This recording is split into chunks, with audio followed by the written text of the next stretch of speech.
지금 성경과 해석이라는 그 지도자 성경 공부 1단계 지금 그 열심히 지금 제가 지금 뭐라고 해야 돼요? 열심히 지금 그 교재를 만들고 있고요.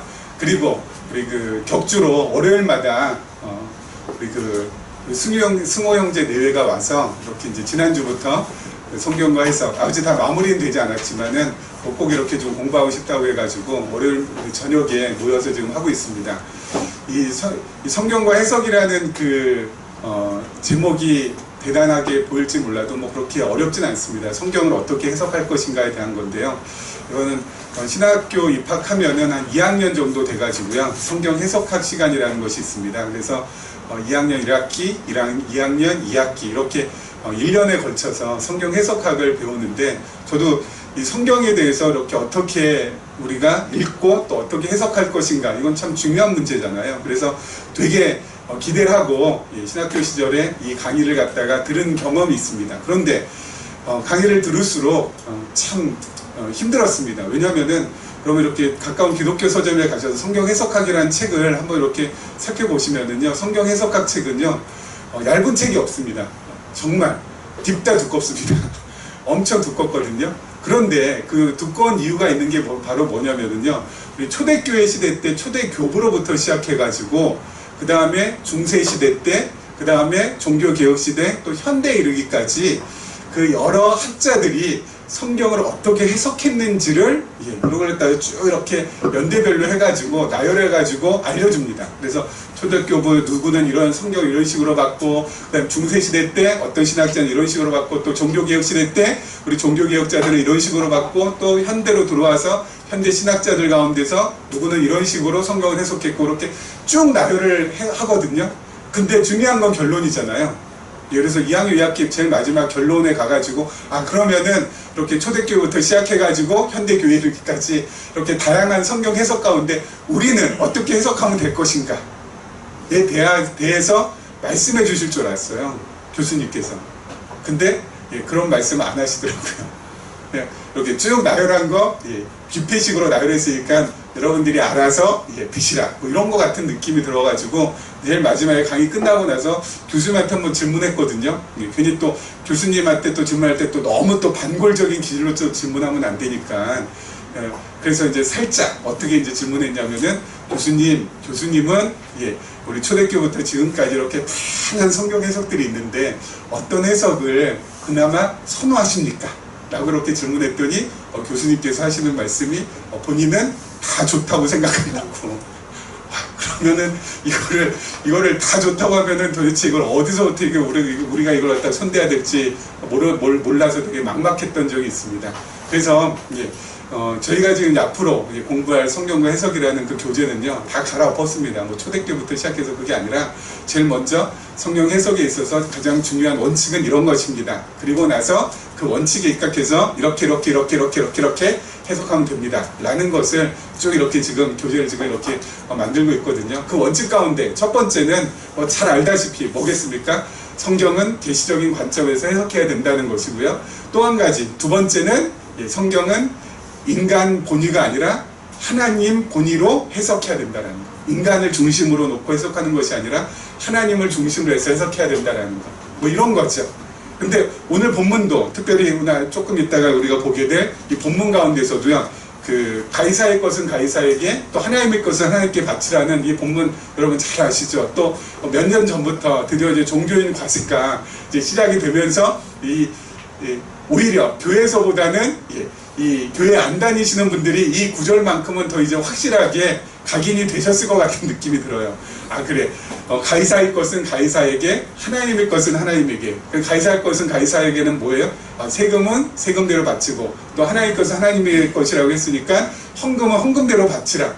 그러면은 우리가 정말 하나님의 말씀에 순종하면서 신앙생활 잘하는 것이라, 요 정도로만 우리가 지금 요 본문을 알고 있거든요. 그렇죠? 세금도 잘 바치고 교회 헌금도 잘하고. 근데 여러분 요 수준에서만 보면 안 되죠. 여러분 세금도 잘 바치고 그리고 헌금도 잘하고 라고 하면은 이것은 하나님 중심적으로 성경을 지금 보는 것이 아니에요.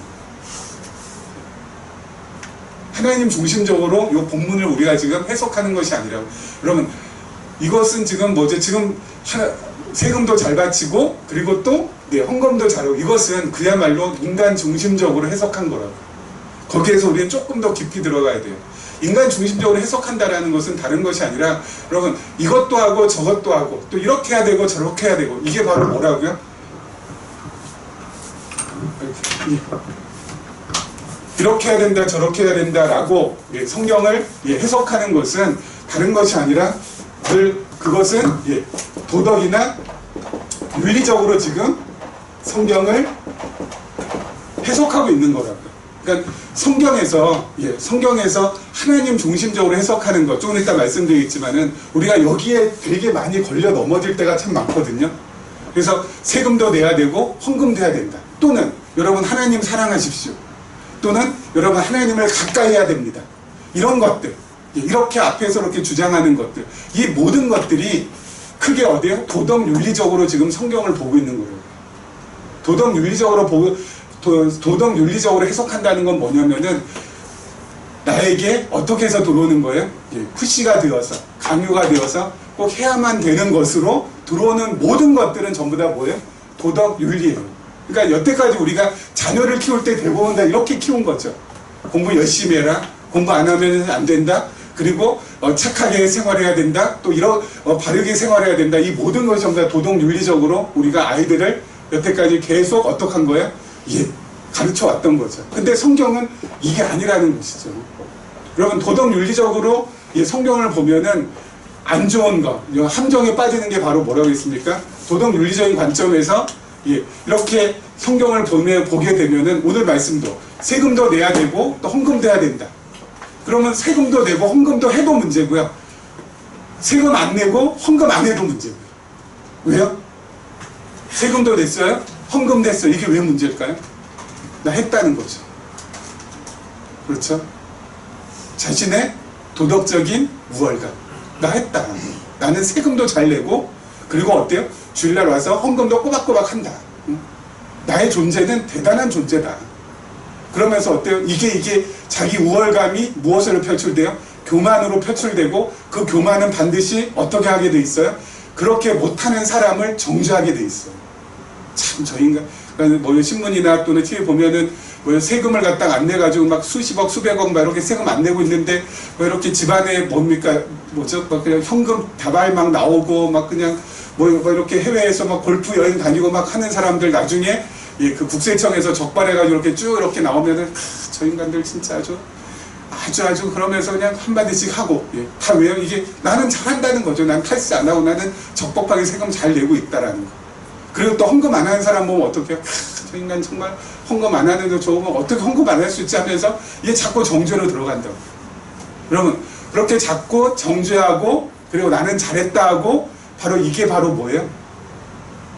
하나님께서 가장 좋아하는 모습이에요? 싫어하는 모습이에요? 싫어하는 모습이에요. 그렇죠?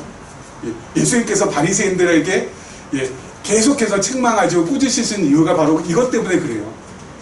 자기는 11조도 하고 나는 일주일에 한 번씩 금식도 했습니다. 하나님 나는 진짜 대단하지 않습니까? 근데 저 세리 저 아주 죄투성이 저 인간 아무것도 안 하고 있습니다. 예수님께서 뭐라고 하세요? 이 바리새인을 화 있을진저 하신다고요. 도덕 윤리적으로 해도 문제, 안 하면 또 왜 문제가 돼요? 헌금도 못해요, 세금도 못해요. 그거 왜 문제죠? 자꾸 뭐가 되는 거예요? 죄책감에 빠지고 열등감에 빠지고. 그렇죠. 나는 안 되는 존재인가 보다. 나는 벌이도 시원찮고 그러니까 나는 세금도 나는 못 내고 그렇기 때문에 나는 헌금도 못하고 나는 정말 쓸모없는 인간인가 봐. 그러면서 계속 어떻게 해요? 죄책감에 빠지고 자기 열등감에 빠져서 계속 어때요? 이게 자기가 자기 부정하게 되고 좋은 의미의 자기 부정이 아니라요. 나쁜 의미로 자기 부정하게 되고 그래서 결국은 자신의 삶을 포기하게 되는. 그래서 해도 문제 안 해도 문제가 윤리 도덕적이라고 제가 늘 말씀드렸죠. 그래서 여러분 오늘 본문은 이 차원에서 이제 계속 저희가 이제 앞으로 지금 요 계시적인 관점 그리고 하나님 중심적으로 우리가 성경을 봐갈 때는 이쪽으로 빠지지 않도록 늘 어때요? 세심하게 우리가 성경을 살펴볼 필요가 있어요. 그래서 여러분 하나님 사랑하십시오. 이거 뭐가 이게 틀린 말이에요? 좋은 말이잖아요. 그리고 하나님한테 가까이 하셔야 됩니다. 하나님 말씀에 순종해야 됩니다. 그럼 이게 왜 나빠요? 이거 참 좋은 말이에요. 여태까지 다 좋은 말로 여겨왔지만은 우리가 신앙의 차원이 한 차원 더 높아지면서 이 계시적인 관점에서 성경을 바라보기 시작하면은 아 이것의 함정이 바로 큰 거구나라는 것을 깨닫게 되니까 그쪽으로 안 가도록 스스로를 갖다가 어때요? 단속을 좀 하셔야 되고, 그리고 성경을 볼 때도 그렇게 해석이 될 때마다 아 이거 지금 뭔가 내가 지금 갈피를 잘못 잡아서 좀 해석이 되고 있는 거구나 라고 생각하셔서 계속해서 같은 믿음의 식구들한테 한번 확인하시고 물어보시고 저한테도 질문해 보시고 저를 고민하게 만들어주셔서 어때요? 정말 바르게 나가야 돼요. 그리고 이 윤리나 도덕적으로는 사람이 절대 변하지 않는다고. 그렇죠? 미안하면 우리 자녀들 있는데 저희 뭐죠? 그 막내 지금 함께 예배드리는데 저희 막내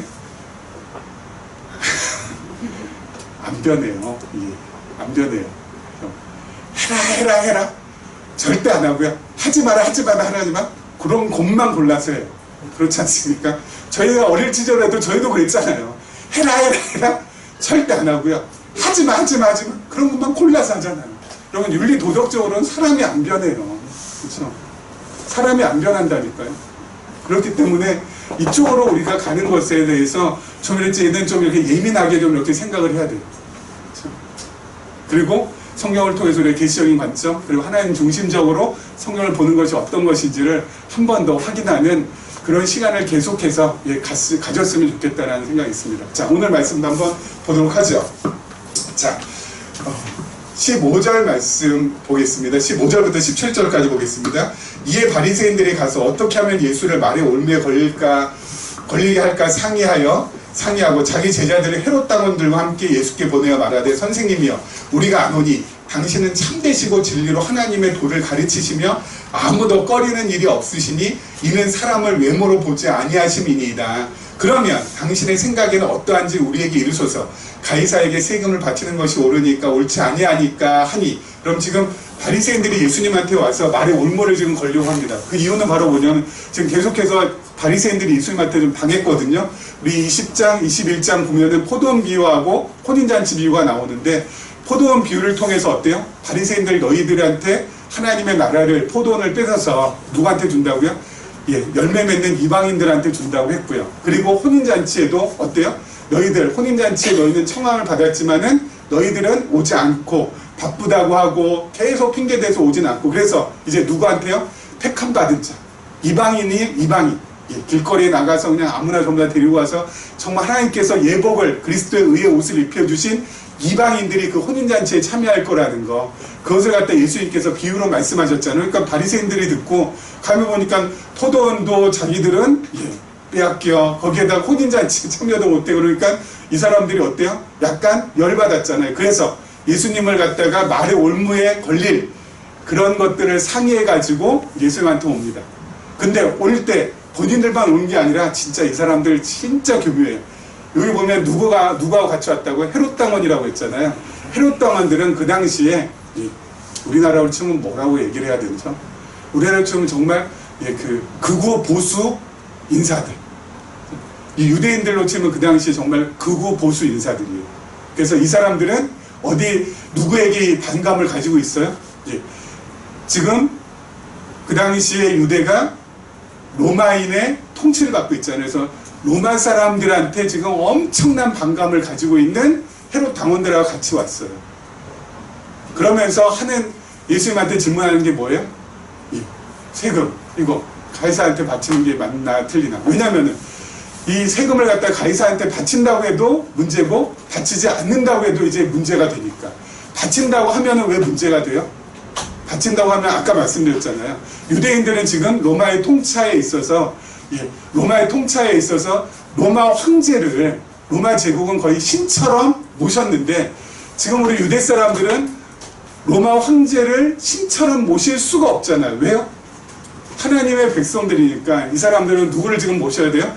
섬겨야 돼요. 여호와 하나님을 섬겨야 되는데 그 당시 로마 제국에서는 로마 황제를 거의 신처럼 여겨가지고, 여러분 큐리오스라는 혹시 헬라어를 아시나요? 이 주라는 뜻이거든요. 이 큐리오스라는 그 단어는 누구에게만 붙일 수 있어요? 로마 황제에만 붙일 수 있어요. 그런데 예수님의 제자들이 예수를 주라고 했을 때 그것은 어때요? 이거는 정말 로마 황제에게 반역하는 반역죄에 해당해서 그야말로 처참하게 죽임당해도 괜찮을 만큼 그러한 죄에 해당하거든요. 그래서 옛날에 초대교회 성도들이 이렇게 물고기 표시했다고 했잖아요. 익두스 해가지고. 그렇죠. 그게 무슨 뜻이냐면은 예수 그리스도는 하나님의 아들, 나의 주라는 뜻이 익두스의 그 앞글자에 전부 다 적혀 있어가지고 그렇게 이 물고기 표시를 하면서 서로가 믿음의 형제인지를 확인하면서 다녔다고 했잖아요. 왜냐면은 그 큐리오스는 아무나 쓰지 못하니까, 아무에게나 쓰면 안 되니까. 그럴 정도로 정말 아주 어때요? 이 강제적이고 강압적인 분위기였거든요. 그런데 유대인들은 기본적으로 하나님을 섬기는 민족이니까 두 신을 섬길 수 없잖아요. 그래서 늘 저항감이 있었어요. 거기다 게다가 또 한 가지 또 힘든 것이 뭐냐면은 세리들이 세금을 정확하게 걷어서 로마의 황제한테 이렇게 내면은 또 모르겠는데 세리들이 어때요? 더 많이 걷잖아요. 더 많이 착취하고 더 많이 착복해서 자기 호주머니를 채우니까 이건 더 반감이 심하죠. 그래서 세금을 낸다라고 하면은 어때요? 그 당시에 유대인들의 국민 정서법에 걸리는 것이고, 내지 말라고 예수님께서 말씀하시면은 실정법 위반이 되는 거죠. 왜냐면은 로마의 통치하에 있는데 어떻게 세금을 안 낼 수가 있어요. 그러니까 이렇게도 걸리고 저렇게도 걸리고. 바리새인들이 열심당원, 헤롯당원들을 데리고 온 건 뭐예요? 예수님께서 내라고 하면은 같이 온 헤롯당원들이 어때요? 분개해가지고 예수님을 갖다가 아마 어떻게 이제 이 예수님을 갖다가 뭐 때리든지 어떻게 죽이든지 그렇게 했겠죠. 극우 보수들이니까. 또 내지 말라고 하면은 실정법에 걸리는 거니까. 이건 이제 이 로마인들한테 일러 바치면은 이건 꼼짝없이 당하는 거고. 그런데 여기서 우리 한 가지 짚고 넘어갈 것이 있습니다. 뭐냐면은 그러면 그리스도인들은, 아니 성경에서는 세상 권력을 어떻게 이해하고 있을까요? 또 우리들은 또 세상 권력을 어떻게 이해해야 될까요? 세상 권력을 어떻게 이해해야 될까요? 자, 선한 권력은 괜찮아요. 그렇죠. 선한 권력이야 괜찮아요. 근데 악한 권력 어떻게 해야 될까요? 선한 권력은 선한 권력자가 등장해가지고 선한 법을 만들어서 백성들을 정말 선하게 이렇게 통치하면은 우리들은 어떻게 하면 돼요?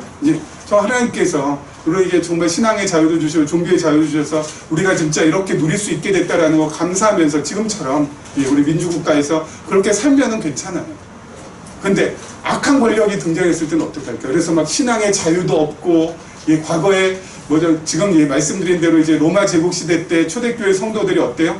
신앙의 자유가 없어서 그야말로 사자밥으로 죽임을 당하거나 그리고 정말 처절하게 순교당하는 그런 역사가 있지 않았습니까? 그런 악한 권력자들. 그리고 우리 일제강점기 때 일본 그 권력들, 신앙의 자유를 갖다 침해하고 자꾸 신사참배 강요하고 했던 그 사람들, 그때 어떻게 해야 되나? 그리고 지금 북한에 있는 공산 정권 하에서 어때요? 신앙의 자유를 누리지 못하고 지하교회에서 신앙을 갖다가 아주 근근히 이어가는 그 지하교회 성도들, 그런 이 악한 권세자들, 악한 권력들, 우리가 어떻게 봐야 될까요? 참,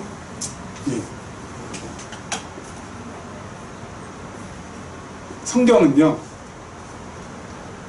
그런 악한 권력이든 선한 권력이든 간에 어떻게 하라고 돼 있어요? 로마서 13장 1절에 보면은 한번 읽어볼게요. 제가 찾았어요. 로마서 13장 1절에 보면은 각 사람은 위에 있는 권세자들에게 복종하라. 권세는 하나님으로부터 나지 않으니 없나니 모든 권세는 다 하나님께서 정하신 바라. 모든 권세는 전부 다 하나님이 정하셨다. 각 권세자들에게 어떻게 해요? 복종하라. 악한 권세든 선한 권세든. 왜 그럴까요? 성경은요, 악한 권력에게 또 악한 권세들에 저항하고 반란을 일으켜서 혁명해가지고 뒤집으라는 말씀이 없어요. 왜 그럴까요? 예. 왜 그럴까요? 이유가 뭘까요? 신앙생활 하는 데 있어서는요, 선한 권력이 등장하든지 악한 권력이 등장하든지 그것이 중요하지 않다는 거예요. 아무리 선한 권력이 등장해서 정말 100% 자유가 보장되고 100% 민주주의가 실현된 국가일지라도 그 안에서 신앙생활, 예수님 잘 못 믿을 수도 있죠. 그렇죠? 신앙생활 못 할 수도 있어요. 민주국가고 종교의 자유가 있고 신앙의 자유가 많다고 해서 여러분 100% 전부 다 예수 그리스도 믿느냐, 또 정말 신앙인들이 신앙생활 잘하느냐, 그것도 아니에요. 그렇다고 해서 악한 권력자가 등장해서 정말 살인마 정권이 등장해가지고 그렇게 강압적으로 통치한다고 해서 신앙생활을 갖다가 절대 못하냐? 그래서 정말 하나님을 믿는 사람이 단 한 사람도 없는 나라가 될 것이냐? 그것도 아니라는 거예요. 오히려 잠깐 말씀드렸지만 지금 북한의 공산정권 치하에서 지하교회 성도들은 어때요? 더 하나님 앞에 몸부림치면서 더 그들의 신앙의 성장을 위하여서 하나님께서 정말 그들에게 더 큰 은혜를 베풀어 주고 계신지도 모르죠. 악한 권세 그리고 선한 권세, 그게 중요하지 않다는 거죠. 그럼 뭐예요? 악한 권세, 선한 권세, 그 모든 것은 하나님을 알아가기 위한 수단, 하나님께서 우리에게 하나님 자기 자신을 깨닫고 알고 믿고 섬겨가기 위한 하나의 교육적인 도구로 이 땅에 주신 것일 뿐이지 그것이 그렇게 중요하진 않다라는 거죠. 선한 정권이 등장해도 신앙 전부 다 팽개칠 수 있고요. 악한 정권이 등장해도 정말 옹골차게, 정말 알차게 신앙생활 잘할 수도 있고요. 그렇기 때문에 어때요? 모든 정권은 하나님께서 세우신 거라고. 하나님께서 그 시대의 필요에 의해서, 그 시대에 하나님께서 선택한 하나님의 자녀들의 필요에 의해서 악한 정권도 세우셨다가 선한 정권도 세우셨다고 하신다고. 그래서 모든 정권에 어떻게 하라고요? 오늘 하나님께서 세우신 권세자들에게는 그냥 악하든 그리고 그것이 선하든 구별 없이 복종하라고. 그리고 더 중요한 건 뭐예요? 하나님께서 세우신 정권이기 때문에 세금도 내라고. 선한 정권에 대한 세금 내는데 우리가 어렵지 않죠. 근데 악한 정권, 신앙의 자유를 막 침해하고 교회 못 나가게 하고 예수 못 믿게 하는 그런 정권일지라도 어때요? 그냥 수탈 당하라는 거예요. 그냥 수탈 당하고, 그리고 또 어때요? 그냥 부대낌 당하고 그렇게 하라는 거예요. 왜요? 그걸 통하여서 중요한 건 뭐예요? 하나님을 더 붙들고 하나님께 더 나가고, 하나님 아니면 안 된다고 정말 간절하게 몸부림치고 절절하게 외쳐지고, 그러면서 신앙은 또 커갈 수가 있으니까. 그래서 악한 권력이든 선한 권력이든 그리스도인들이 볼 때는 그것이 중요하지 않다는 거예요. 악한 권력이 들어서서 신앙의 자유를 갖다가 통제하고, 그리고 또 어때요? 나를 갖다가 핍박하고 박해한다 하면은 그대로 어때요? 받으라는 거예요. 받으라는 거예요. 왜요? 받는 그 속에서 우리가 하나님을 더 깨달아가고 하나님을 향한 불같은 마음이 더 일어나고, 그리고 정말 하나님 사랑하는 것이 선한 정권이 있을 때보다 훨씬 더 커지게끔 하나님께서 만들어 주십니다. 그래서 선하건 악하건 구별 없이 그 모든 것은 하나님을 배우기 위한 도구로 여기면서 나가면 되니까. 그래서 예수님께서도 어때요? 이 질문에 있어서 그 다음 나옵니다. 잠깐 한번 볼까요? 자, 그러니까요, 가이사에게 세금 바치는 거 옳습니까 옳지 않습니까 하니까 예수께서 그들의 악함을 아시고 이르시되, 외식하는 자들은 어찌하여 나를 시험하느냐? 세금 낼 돈을 내게 보이라 하시니 데나리온 하나를 가져왔거늘 예수께서 말씀하시되, 이 형상과 이 글이 누구의 것이냐? 이르되 가이사의 것이니이다. 이에 이르시되, 그런즉 가이사의 것은 가이사에게, 하나님의 것은 하나님께 바치라 하시니 그들이 이 말씀을 듣고 놀랍게 여겨 예수를 떠나가니라. 그래서 예수님께서 가이사의 것은 가이사에게 바치라는 건 뭐예요? 가이사, 그 당시에 이 가이사는 시저, 로마 황제잖아요. 로마 황제에게 그냥 바치라는 거예요. 세금을. 왜요? 왜 바쳐요? 하나님께서 세우신 정권이니까. 하나님께서 세우신 정권이니까 거기에 그냥 복종하고, 거기에서 세금 수탈해 가면은 그냥 수탈 당하라는 거예요. 그렇게 핍박 당하라는 거예요. 왜요? 그걸 통하여서 하나님을 향한 불같은 마음, 정말 하나님 아니면 안 됩니다. 하나님 나를 불쌍히 여겨달라는 그런 절절함이 신앙을 키워가는데 하나님께서 도움이 된다고 판단하셨기 때문에 그렇게 하라는 거라는 거죠.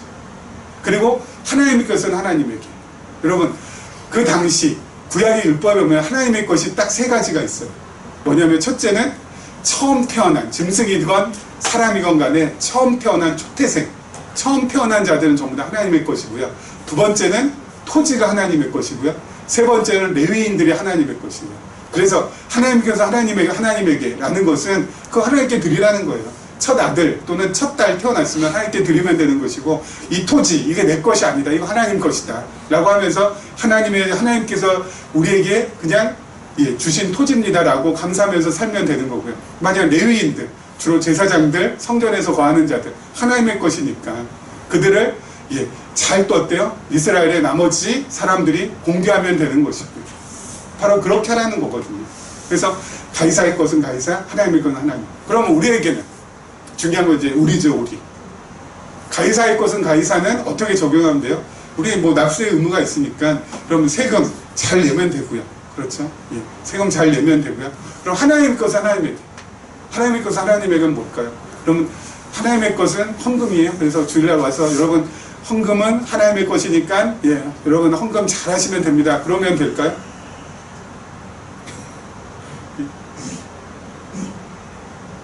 뭘까요? 하나님의 것은 뭘까요? 하나님의 것은 여러분과 저 각각 다 한 사람 한 사람이 전부 다 하나님의 것이에요. 우리를 하나님 앞에 드리라는 거예요. 우리 자신을 하나님께 바치면 돼요. 그럼 우리 자신을 하나님 앞에 어떻게 바칠까요? 뭐 옛날에 그런 이 동화 같은 이야기 있잖아요. 어떤 꼬마아이가 예배 드리는데 헌금 시간에 돼서 이제 헌금 바구니 이렇게 해가지고 전부 다 이렇게 돌리고 있는데 이 헌금이 아무것도 없는 게, 꼬마가 무슨 헌금이 있어요. 그래가지고 자기가 그 헌금 바구니 속으로 쏙 들어갔다라는 그런 동화 같은 이야기 있었잖아요, 옛날에. 그렇죠? 그럼 우리도 이렇게 이렇게 헌금 바구니에 쏙 들어가면 될까요? 뭘까요? 하나님께 바치는 거. 그러면 로마서 12장 1절에 우리 자신을 하나님 앞에 드리는 구체적인 내용이 나와 있죠. 한번 말씀 볼게요. 로마서 12장 1절입니다. 로마서 12장 1절 제가 한번 읽어볼게요. 그러므로 형제들아, 내가 하나님의 모든 자비하심으로 너희를 권하노니 너희 몸을 하나님이 기뻐하시는 거룩한 산 제물로 드리라. 이는 너희가 드릴 영적 예배니라.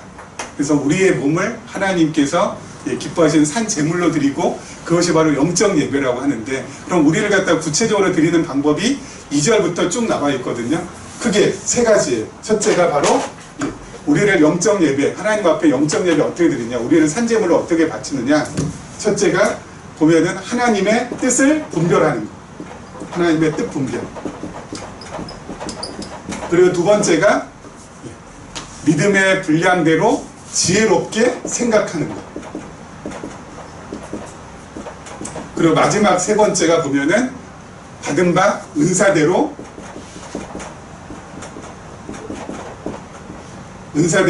사는 것. 이렇게 세 가지. 이게 바로 우리의 몸을 하나님 앞에 드리는 뭐라고요?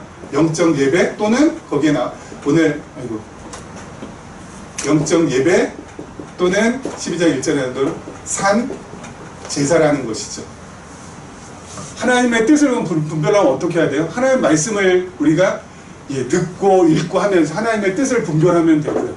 그러면 하나님의 뜻이 분별되면은 두 번째 단계, 믿음의 분량대로 지혜롭게 생각이 돼요. 내가 이렇게 불안하거나 초조하거나 근심하거나 염려할 일이 아니구나. 그렇죠? 하나님께서 다 이끌어 오셨고 오고 계시고 또 이끌어 가실 거구나. 나는 어떻게 하면 된다? 하나님께 전적으로 의지하면 되는 거구나. 내 인생의 운전대는 내가 잡고 있는 것이 아니라 하나님이 잡고 계신 거구나 하면서 지혜롭게 생각하면 마음에 평안도 오고 기쁨도 오고 어때요? 행복도 오게 되잖아요. 그러면은 이 세 번째 단계로 가면 되죠. 이게 바로 뭐라고요? 늘 말씀드린 대로 자원함으로 봉사도 하고 희생도 하고 그리고 헌신도 하고 사랑도 하면서 살면 돼요. 여러분, 제가 늘 이 그림 이렇게 하면서 뭐죠? 어줍잖게 제가 늘 그려드렸잖아요. 그렇죠. 이게 바로 우리가 하나님 앞에 드리는 삶을 늘 이렇게 표현한 거예요. 그러니까 그럼 하나님의 것 하나님께 드리라. 그럼 우리 자신을 하나님 앞에 드리면 되는, 우리 자신 어떻게 드려요?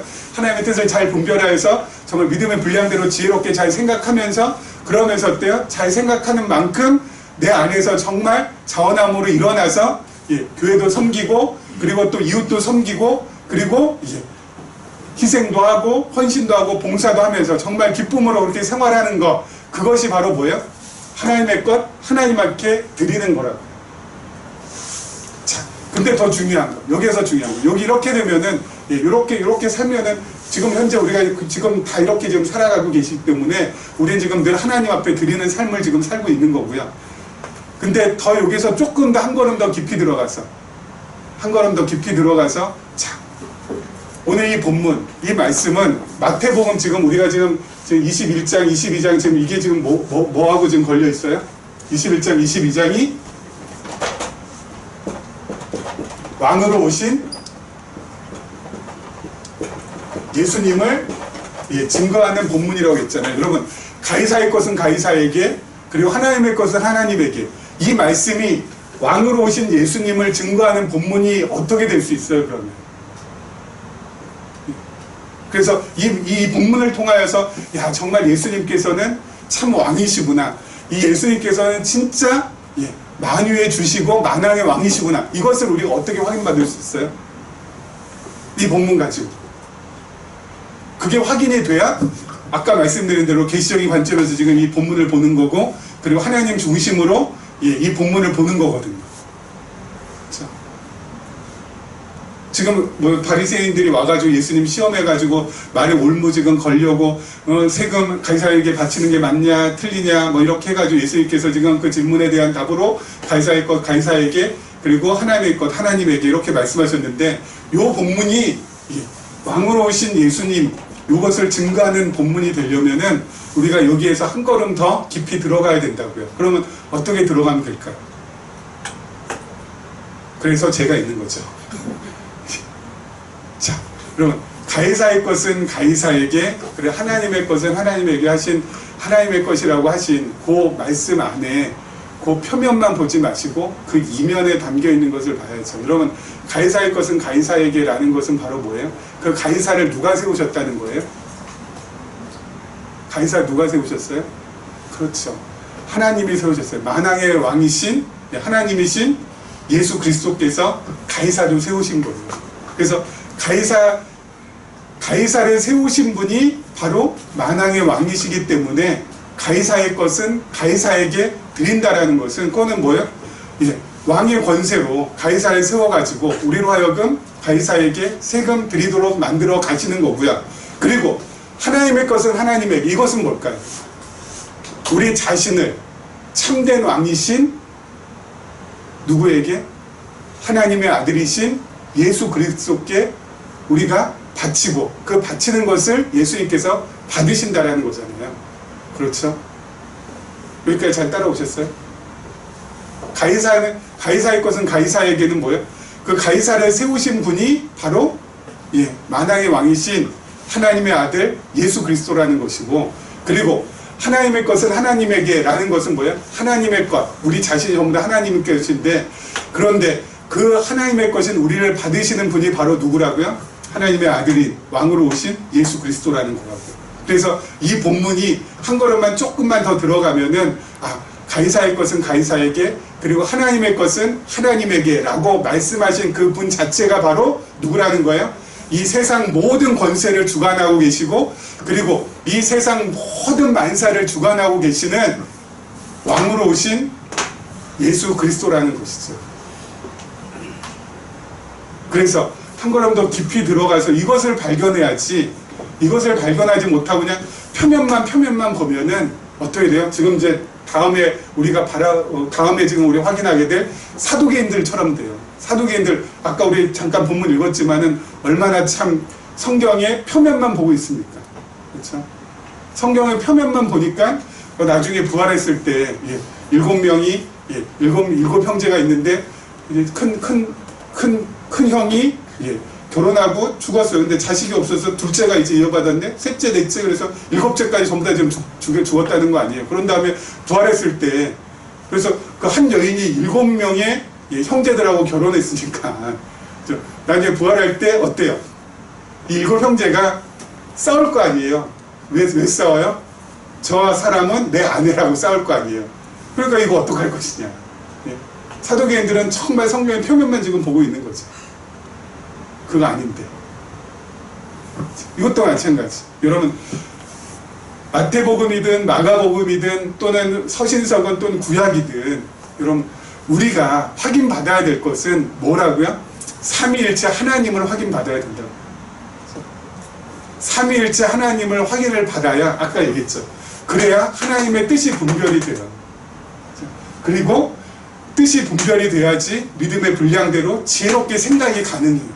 그냥 하나님 없이 하나님이라는 전제, 하나님의 뜻, 이 말씀을 통해서 하나님의 뜻을 분별하지 못한 상태에서 우리는 절대로 지혜롭게 생각할 수가 없어요.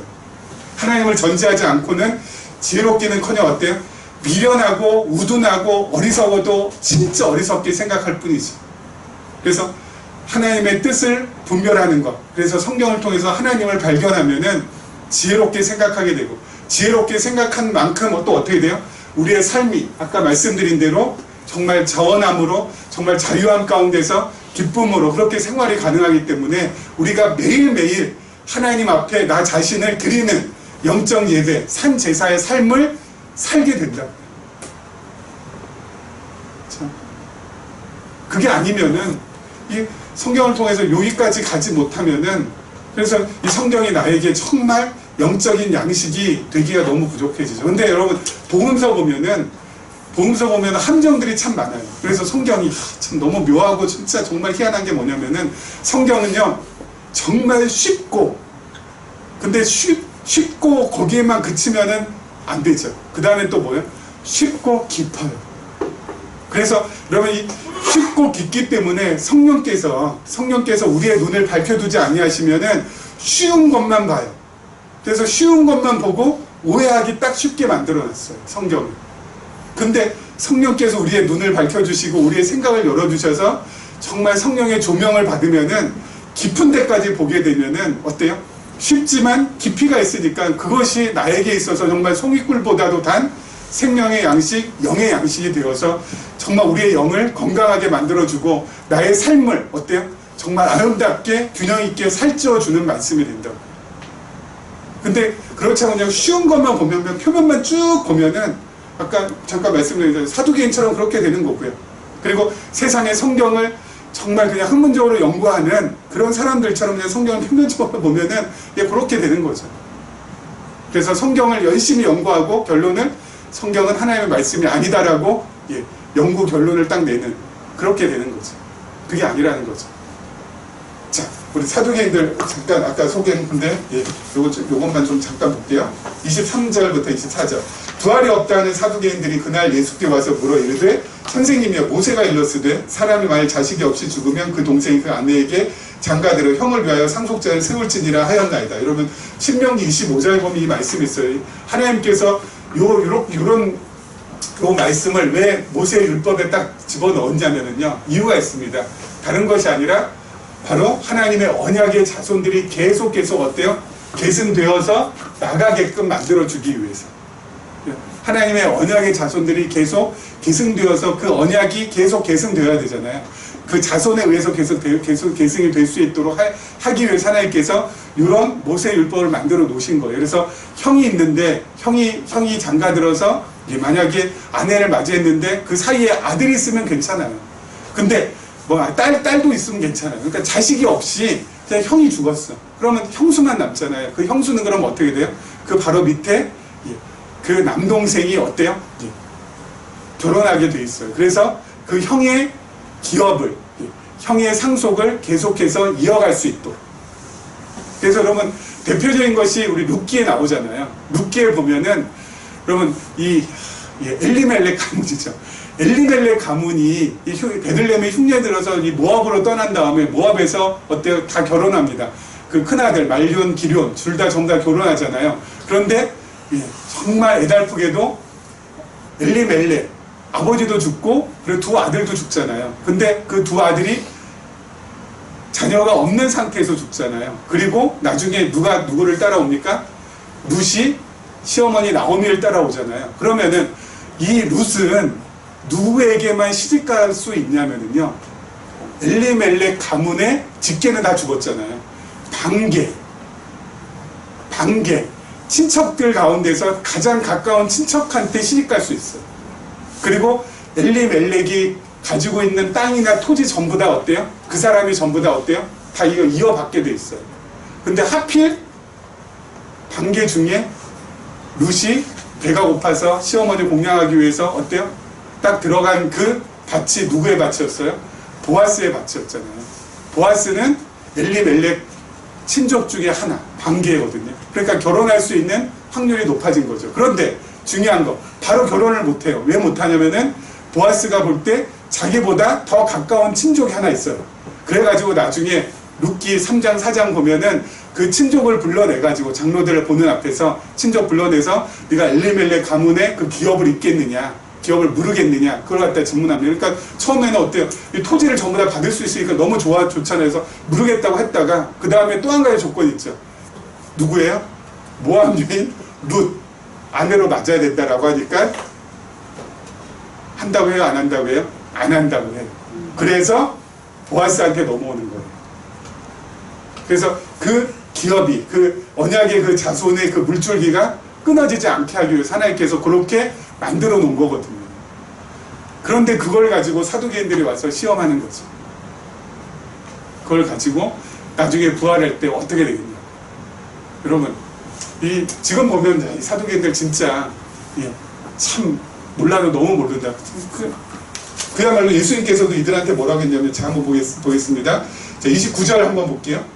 29절. 예수께서 대답하여 이르시되 너희가 성경도 하나님의 능력도 알지 못하는 거로 오해하였도다. 아까 말씀드린 대로 7 형제가 있는데 쭉쭉쭉쭉쭉 결혼했는데 다 죽었어. 그래서 자식 없이 다 죽어가지고 나중에는 어때요? 그 형수도 다 죽었어요. 부활할 때 다 부활했어.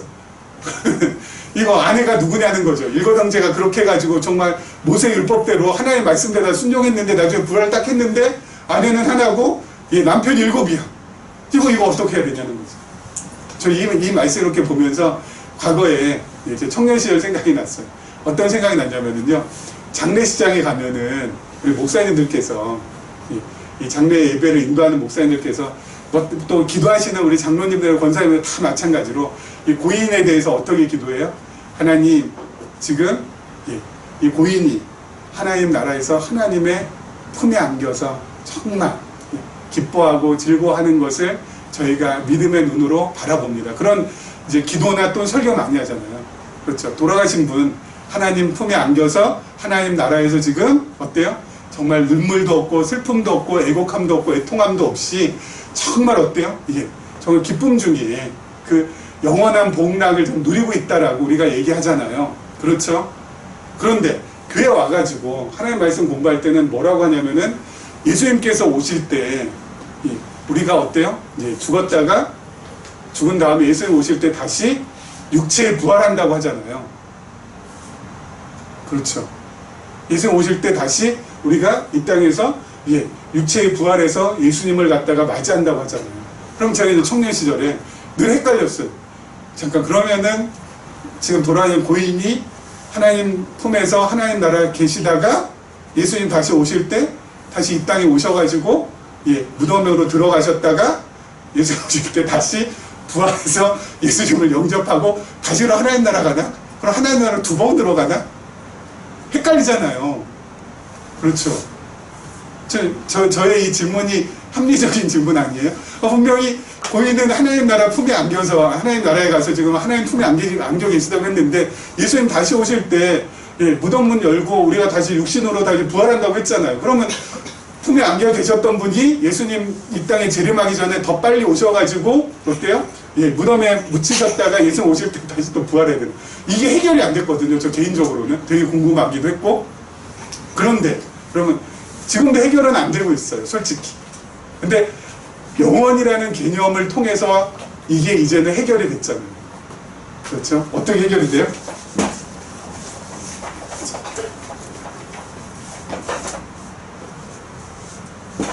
예수님 오시고 여기가 이제 하나님 나라, 그렇죠? 영원한 세계죠. 자, 예수님 오신 다음에 우리가 지금 이 땅에 와서 언젠가는 죽겠죠. 나머지 전부 다 뭐예요? 영원이죠. 전부 다 영원.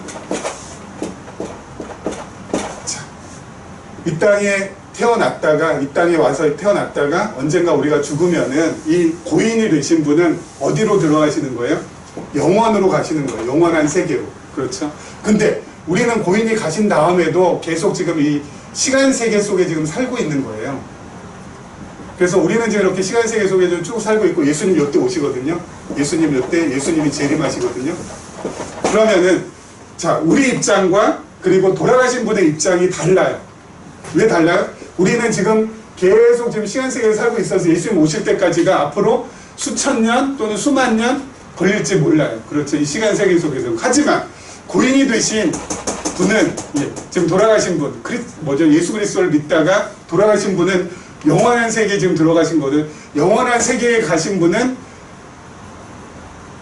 시간 개념이 우리하고는 완전히 달라요. 왜요? 영원 세계 속에서는 하루가 1000년 같고 1000년이 하루 같고 또 밤의 한 병점이 1000년 같을 수가 있거든요.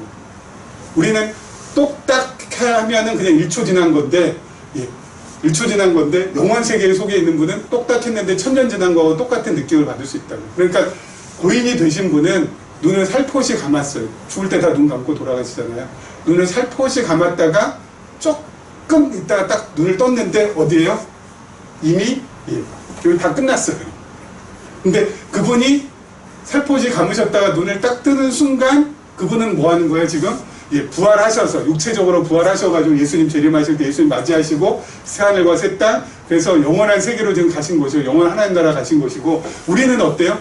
우리는 아직까지 시간 세계 속에 있기 때문에 계속 이게 지금 이어지는 거죠. 우리 입장에서는. 그래서 고인 입장에서는 하나님 품에 앉아 계신 것도 맞고, 우리 입장에서는 고인이 지금 잠들고 계시다라는 표현도 맞고. 무슨 말씀인지 잘 모르시겠어요? 잘 모르시겠다면은 꼭 성경 공부를 신청하셔서 성경 공부를 하시면은 아시게 될 거예요. 그렇죠? 우리의 영원 개념, 영혼이 바로 그런 거예요. 그래서 여러분, 갔다가 다시 오시는 것이 아니라, 고인이 하나님 품에 안겼다가 다시 오시는 것이 아니라 어떻게 되는 거예요? 고인은 지금 주무시고 계시고 나중에 재림하실 때 지금 어때요?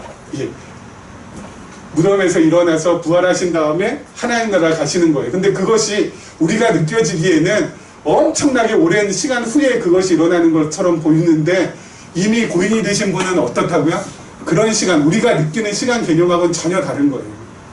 그래서 저는 빨리빨리 이렇게 좀 나이 들고 빨리빨리 이 땅을 떠날 날이 엄청 기대가 돼요. 왜냐면은 너무 이렇게 흥미롭잖아요. 그리고 되게 기대가 되잖아요. 야, 내가 주여 나의 영혼을 받으시옵소서 하고 마지막 이 땅에서의 숨을 몰아쉬고 이 땅에서 이제 삶을 마감 딱 한 다음에, 그리고 나서 눈을 딱 떠보면은 예수님 오시고 정말 새하늘과 새 땅이 열려있고 하나님과 영원히 산다라는 거예요. 근데 그것이 내가 느끼기에는 어때요? 그냥 한 5분 또는 한 1분밖에 안 되는데, 이 세상에 있는 사람들은 이미 어때요? 수천 년, 수만 년이 지난 거잖아요. 그렇죠. 그래서 전 그걸 빨리 좀 느끼고 싶어서, 그러니까 잠깐 이렇게 눈 감으셨다가 뜨면은 우리 어때요? 다시 또 다 만나잖아요. 그렇죠. 우리 예수님께서 아까 그 다음에 말씀하신 대로 장가가는 것도 없고 시집가는 것도 없고, 그러면 또 우리 시어머니한테 정말 신입생활 내가 고되겠는데 시어머니가 예수님을 믿고 돌아가셨네. 그럼 또 나중에 불었을 때 또 만나서 또 잔소리 또 한바탕 또 들어야 되겠네. 그런 거 없다고요. 그렇죠?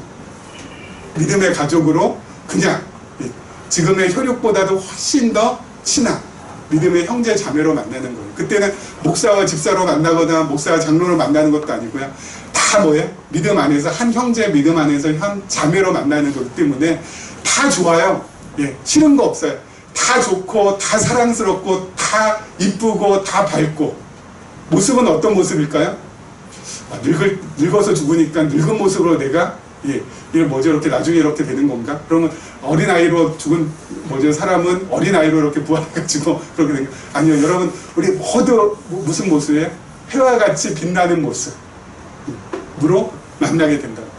그러니까 늘 말씀드린 여기가 우리는 본 무대가 아니라 여기가 본 무대라는 걸 늘 염두에 두시고 오늘 하루하루도 어때요? 이 시간 지나가는 거, 시간 지나가는 쪽 이렇게 후회하지 마시고 늘 어때요?